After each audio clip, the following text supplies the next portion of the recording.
शेतकऱ्यांसाठी आजच्या सर्वात मोठ्या टॉप आणि ठळक बातम्या आपण या ठिकाणी पाहतोय। पहिलीच मोठी बातमी निघते ऑक्टोबर ते डिसेंबर 2025 मध्ये कापसाला अंदाजे 7400 प्रति क्विंटल दर मिळण्याची शक्यता। मोठी माहिती समोर। पुढली मोठी बातमी निघते राज्यात सलग 3 दिवस पावसाचा अलर्ट। विदर्भ, मराठवाडा आणि कोकणमध्ये वादळी वाऱ्यासह पाऊस होण्याची शक्यता, हवामान खात्याचा अंदाज। पुढली मोठी बातमी निघते आमदारांचे खासदाराचे पगार बंद करून शेतकऱ्यांना सरसकट कर्जमाफी द्या, बच्चू कडू यांची मुख्यमंत्र्यांकडे मागणी। पुढली मोठी बातमी निघते मराठवाड्यासह अनेक भागात पुरेसा पाऊस नसल्याने शेतकऱ्यांवर दुबार पेरणीची वेळ, शासनाने तात्काळ पंचनामे करत शेतकऱ्यांना मदत करावी, काँग्रेसची मागणी।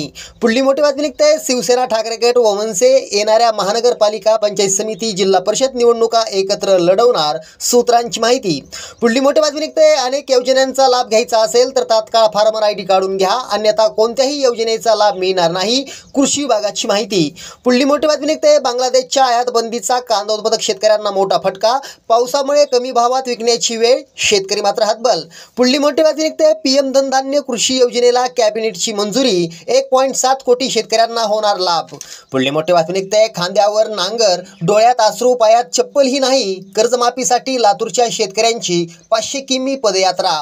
पुढली मोठी बातमी निघते सलग 3 दिवसाच्या पावसाने नागपूरची दानादान, 6700 हेक्टर क्षेत्रावरील पिकांचं नुकसान, तर पूर्व विदर्भालाही फटका।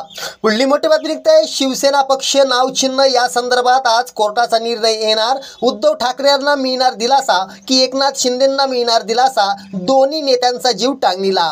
पुढली मोठी बातमी निघते शेतकऱ्यांना नागपंचमी पावली, थेट पीएमचा 20वा हप्ता आज मेन अकाउंटमध्ये जमा, तर शेतकऱ्यांच्या खात्यावर 2 ऑगस्ट 25 रोजी होणार जमा, शेतकऱ्यांना दिलासा। शेतकऱ्यांसाठी या होत्या सर्वात मोठ्या टॉप आणि ठळक बातम्या। धन्यवाद।